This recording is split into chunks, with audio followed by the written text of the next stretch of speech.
Hey guys, welcome back to another episode of the Big Bros podcast. My name is Ilan and I'm joined by my lovely friend and co-host, Jeremy Tussia. Jeremy, what's your body count? Are we talking like Black Ops, like Call of Yeah, Duty? I thought that's what you told me this episode was about. Absolutely, yeah. Yeah? As if I assumed anything else. Exactly. Yeah. Well, me, mate, I was like that kid that didn't play any Black Ops, didn't play any Mortal Kombat because, mum and dad saw these games and thought violence, killing, warfare. We don't need that in our household. We don't need to raise our children playing these sorts of games.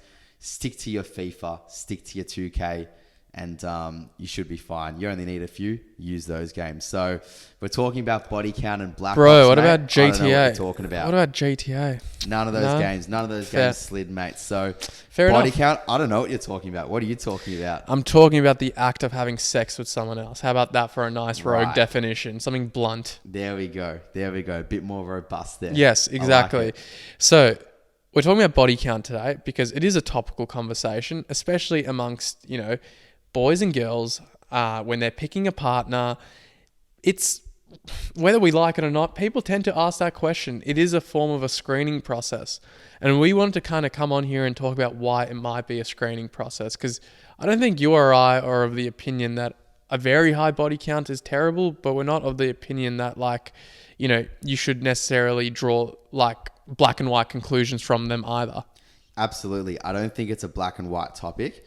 And yeah, you mentioned screening process. I think it's sometimes maybe that it's more so like the elephant in the room. I think screening process maybe implies that I talk like a nerd, so you know this. I you're talk going like a through- nerd. Yeah, it implies like you're going through like your medical format and like you're ticking boxes and like you're making asterisk signs and it's like... Yeah, please sign here. Over 10 guys, over 10 girls, over 15 girls, over 15 guys. Yeah, see, yeah. I don't know if I'd call it like a screening process, but you're right. It's definitely something that is on all of our minds when we are dating someone quite continuously and we're maybe thinking about pursuing them.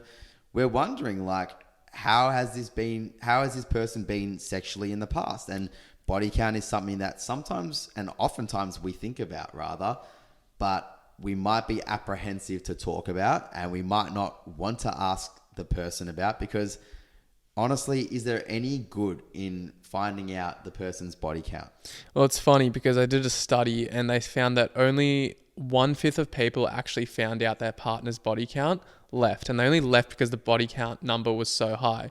So for 4/5 of other people who are in relationships and they do know the body count, most people don't care and they just don't leave. So it says a couple things. It says that, yes, it can matter and it tends to matter when the number's really, really high. But B, most people say they might care about it, but in reality they don't. And the reason they probably don't is because there's so many other elements in a relationship that are way more important to focus on. Like, I don't know, growing the trust between the two people, building amazing memories. Like, I don't think people are...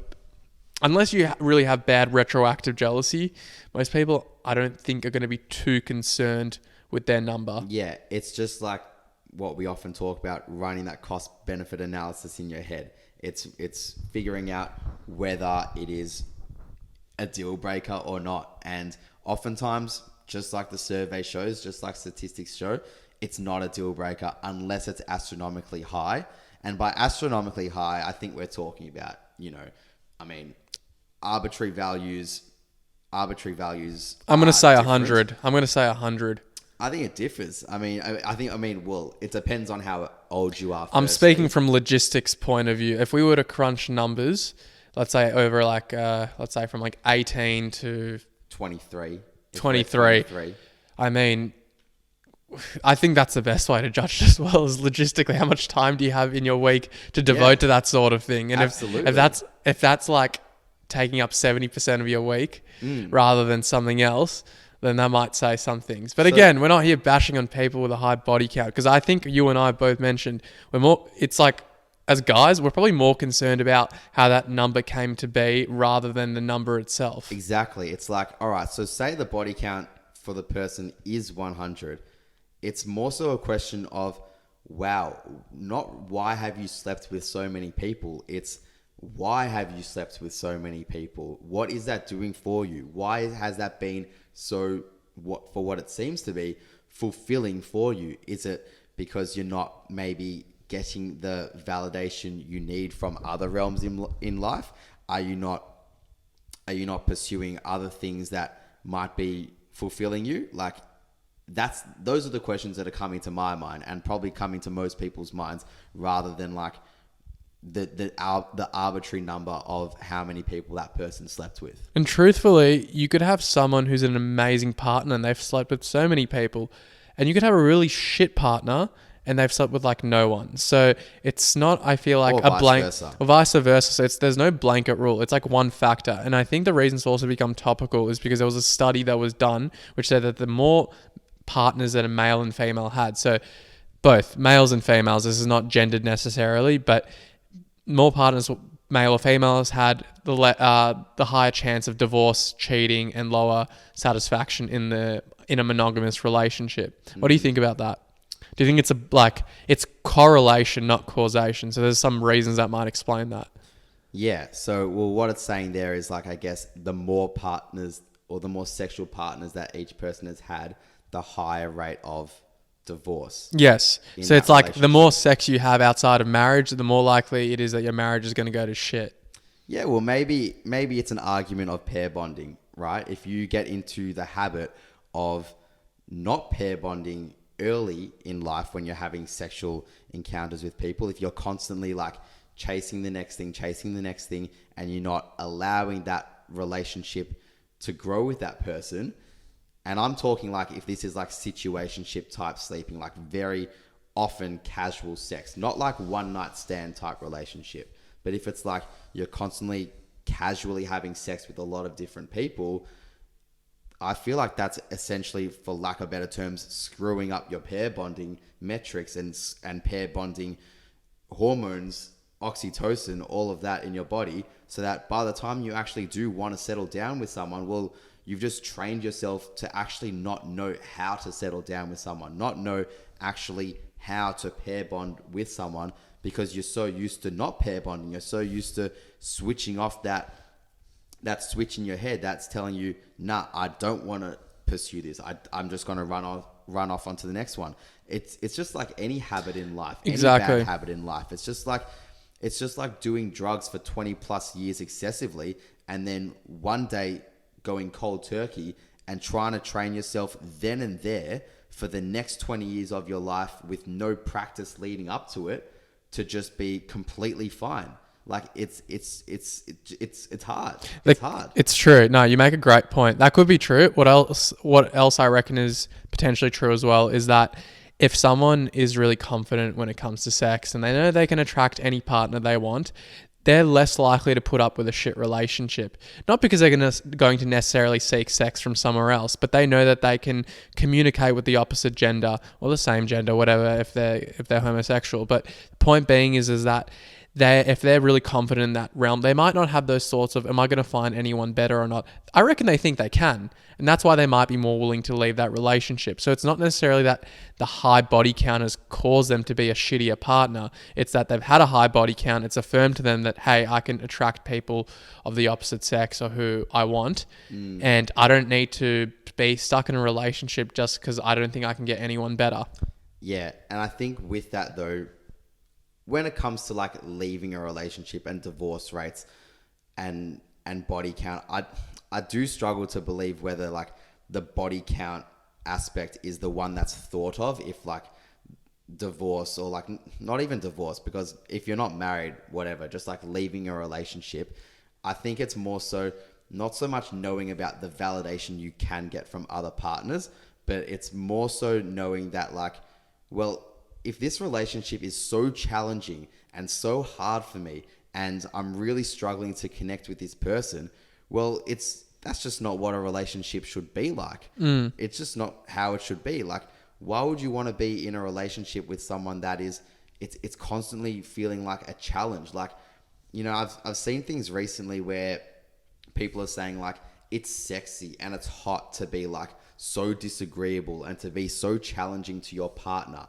And I don't know I don't know who has these opinions. That is the biggest bullshit I've ever heard. Absolutely, because I don't know who has these opinions, because it's only going to cause more friction, right? Well, think about it. You're in a relationship and people say, well, a relationship is like a team. Yeah. The last thing you want on a team is for someone to be incredibly disagreeable and not follow orders. I'm not saying that your partner should be following your orders blindly, but the point is, the more disagreeable you are, the more likely you are to cause conflict. And in a team environment, you kind of want to be on the same page on things, no? You want to be having common grounds. Of course you do. Yeah, absolutely. So yeah, when I hear those survey stats, I don't really think like the divorce rates or the end of relationship rates really have much correlation to do with body count. I think it's a host of other factors. So why do you reckon people actually care about it? So let's say there was a stat that said that, okay, there's actually nothing negative correlated. Like people can sleep with whoever they want. The number can be infinite and it has no bearing on, if you got into a relationship with them and you'd be happy with them. Do you reckon you yourself would still want to know about their number? Or rather, if it was still astronomically high, would you still be bothered by it? I think with me, I'm not so concerned about the arbitrary number. And I think this speaks for a lot of people. I think it's more so about how they've gone about their sexual encounters with people. Have they just had like a phase, like a hot girl summer, a hoe phase, one of those phases where they've just gone about sleeping with people for a certain period of time? That's fine. So be it.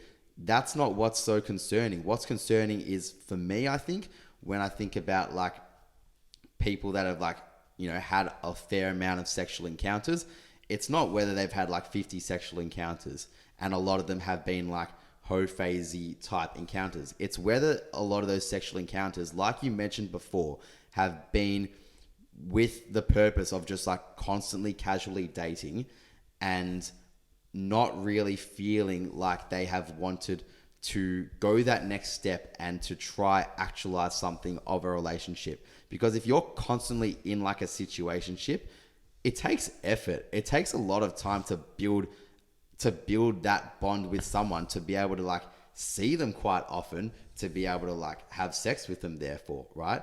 You're still conversing, you're still having conversations, so you're still connecting, right? So it's not like it's just a one night stand where, it's just like a one and done type thing. It's a bit more transactional. You're having a bit of fun. I'm more concerned about the ones where it's like, these are like constant situationships and nothing is being ascended from them. Nothing is coming from them. It's like, that's when I start to like be a bit more concerned for myself and think, well, if this has been the case for this person where they've struggled to like go that next step, is that just going to happen for me as well?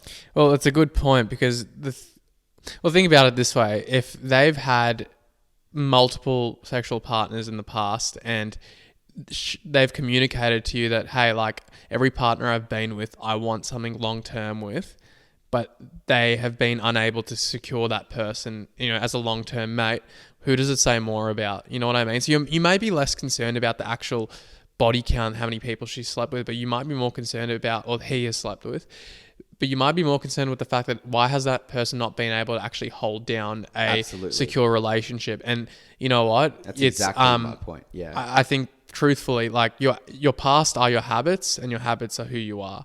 So if they're going to carry in the same energy, the same behaviors and actions, by law of probability, you're probably going to still have low end statistically of that relationship working out.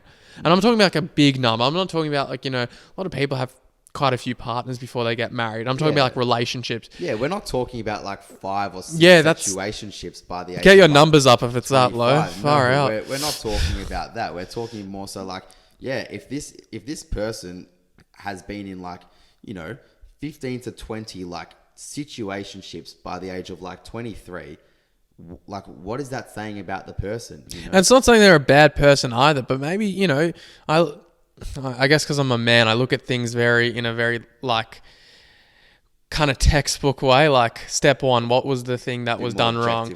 Yeah, in the sense that like, I don't know, like as you said, like 26 failed situationships. Is there something that we need to correct tactically about how you enter relationships? Potentially you're coming off too strong. Maybe you're scaring them off. Maybe there's some unresolved trauma in your life that, you kind of spill out. People don't want to take that on. So it could be a plethora of reasons. Jeremy, is it a red flag if in a relationship, if your partner refuses to share their body count with you? Absolutely not. I don't think it's a red flag if they refuse to share their body count. I think sharing your body count is not something that is going to be a good service to you or to the person that you are dating. I don't think it's going to be doing you guys any good. It's not going to make your relationship stronger. Absolutely not. But it can definitely make it riskier. It can definitely put a bit of a scar in the relationship. It can make you question a lot of things potentially, and it can cause potential retrospective jealousy. So I don't think it's a red flag to not share. However, I think it's a bit red flaggy if they're extremely direct and defensive and potentially in denial about it when the question is being asked. Because I think everyone has a right to ask the question, but I think in the way in which you respond to it, that's quite telling. If they're like, why does that really matter? Like, are you gonna leave me if I tell you? Yes, I've slept with a billion guys. Yeah, like billion girls. If you're quite like defensive and you're throwing it back in an aggressive way, yeah, that's a bit concerning. Like, that's a bit red flaggy, because that shows that there's maybe something being hidden. Like, if it wasn't something of like such a concern to you, you would probably not approach the question in that type of way. There's a dating coach online. I forget his name, but he pops up for me sometimes on my algorithm, and he talks about the fact that entering a new relationship, you should never actually reveal your body count, because even if it's low, even if it's a moderate number, still the other person will hear that and think automatically like they'll be a little bit jealous, or they might just have, those lingering thoughts. But the point is, like, what good does it do? No. Because that person could be the most secure person in the world, but then they might spark a bit of retroactive jealousy, which is the sort of jealousy you get when you get jealous of your partner's past, right? And it's a crazy thing. Like, say this is like the 5th or 6th time you've seen this person. You've got a crush for them by now, maybe, and you're starting to have these conversations, these a bit more intrusive conversations, and they're telling you about, well, they're not telling you, but you're asking about these questions about body count maybe, or about past sexual experiences, and you're giving answers for them. It's a crazy thing that like you didn't know this person in the past, and you've got this sense of like jealousy about it. Yeah, it's true, because I think, again, I'd love to hear like a girl's perspective on this. I think a lot of men want to know it, because I think, I don't know if it's maybe security or not. I think if we're being truthful and being completely honest, the thing with sex and like sexual exclusivity is when we're with someone, we want to know that we're special. We want to feel special. We want to feel like we're with someone that there's something rare to it, right? And I think the reason a really high body count can disgust men, and I'm not saying can't disgust women, it definitely does, especially if like, they think they're a fuckboy and whatnot. But for guys, it's the fact that you want to be sleeping with someone who hasn't really reserved that right for the entire globe. You want to feel as though you're getting something special. And that's the thing. Value tends to become created from things that are rare to attain, like a diamond ring. It's not everyone has a diamond ring, but they're bloody hard to source, and they're Absolutely. quite expensive. The point being here is that with something as intimate as sex, you want to know that that's purely reserved for you, right? And I'd imagine a lot of girls feel the exact same way. Like, you would want to be with someone where you know that, hey, I'm, engaging in sexual intercourse with you, and that's like reserved for me, so I feel special. So I think that's another big reason, and I think that's like probably an evolutionary reason behind it. At the end of the day, it doesn't mean that it's like body count is a determining factor whether you enter that relationship with that person or not. I don't think it does. But back to like the whole green flag, red flag thing, I think a really good green flag answer in that case would be is, hey, look, honestly, I don't really know my body count, but just so you know, I don't really think about those past partners. I'm really focused on just creating and cultivating the relationship we have now. So, yeah. Absolutely. And I think that's the best way to attack it. I think if if you're just honest, honesty is the best policy, as we say quite frequently. And it's a cliche because it's true, right? If you're honest with the person, they don't have any reason to judge you unfairly. They might not agree with some of the things you say, but in terms of judgment, you can't have an unfair judgment on someone that is just being honest with you and being honest with you in an authentic and genuine way.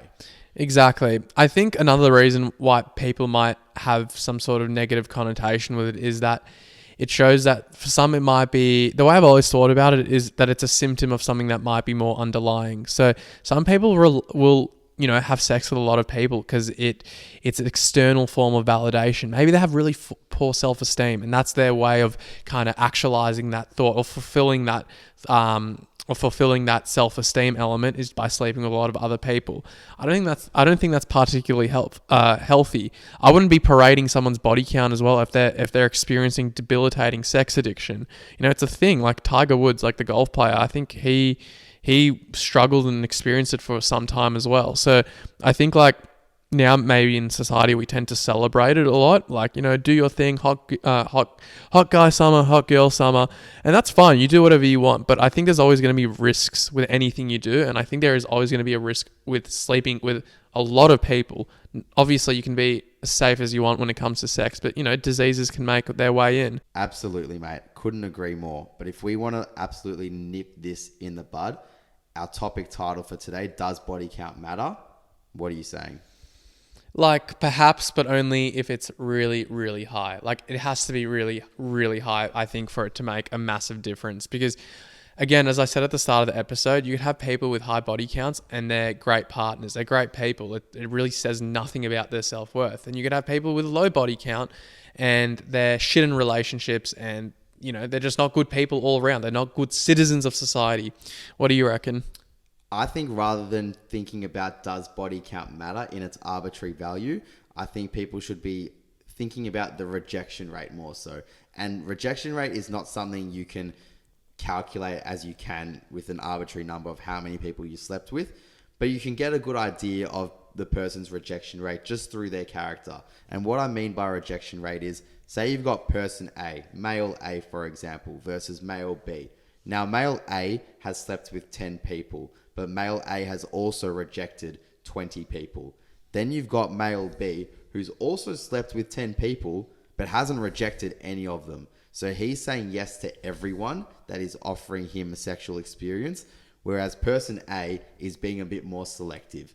Now, I think that says a lot more about body count, because if we're weighing up each person, person A might be a lot more of an attractive individual than person B. And as a much more attractive individual, you're more likely to have people flaunting themselves onto you naturally. And person B, if they're not quite attractive, then they're probably more likely to be saying yes to everyone and not being as selective. So I think those are the types of things that should be weighed up. And I think that says more about the person's character rather than the simple arbitrary question of does body count matter?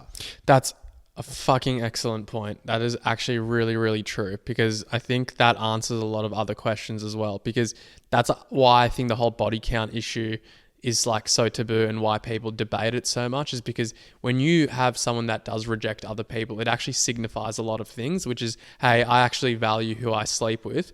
And if I'm going to, let people know me so vulnerably and on such an emotional, intimate level, they need to kind of tick off a few boxes for me. You know what I mean? Like I need to have some form of standards. And I think people should have standards in anything they do, whether it's picking a friend, picking a partner, picking the job they do.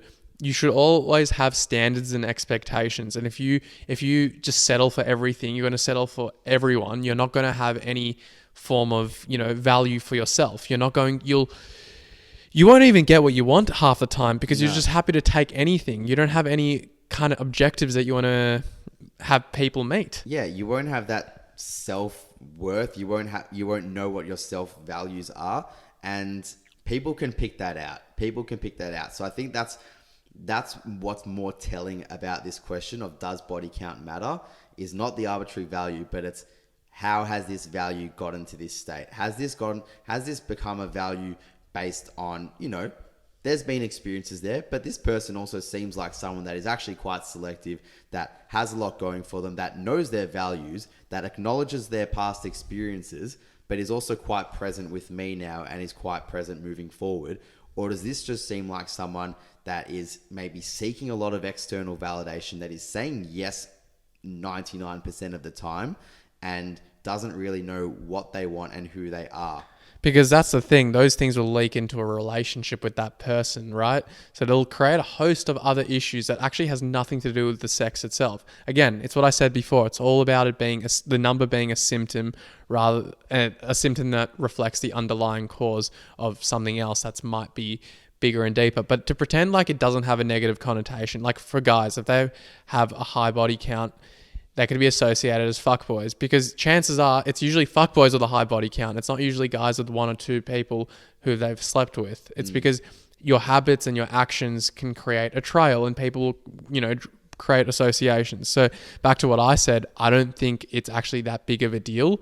I think unless it's like astronomically high for logistical reasons, it's just, what else do you have going on in your life? But number 2, I think it's also just the fact that, what you said, which is the rejection aspect, is what's your rejection rate? And 3, is it a symptom rather than it being the actual issue itself? Absolutely. Nailed it, mate. On that note, I think we'll wrap the topic up here. Hope everyone can take a little bit away from this. It's something a little bit different today, and something that has been, on our minds. And I think it's probably on a lot of people's minds when thinking about partners, relationships. And it's summer as well. Like, it's way more social period of time now. Absolutely. Parties are going on. You're meeting new people. It's probably a topical conversation. Absolutely. So if you have taken something away from this, let us know. We'd love to hear from you. And also, this is a bit of a controversial topic. So if you guys have any disagreements, Jeremy and I would love to hear it. We're not here to shy away from it, because you might think what we've said is complete BS. We welcome it. Just come with a bit of evidence. So we'd love to have a chat if any of you guys agree or disagree. DM's always open. Absolutely. On that note, happy Tuesday, everyone, and have a good week, and we'll see you on the next one. See ya.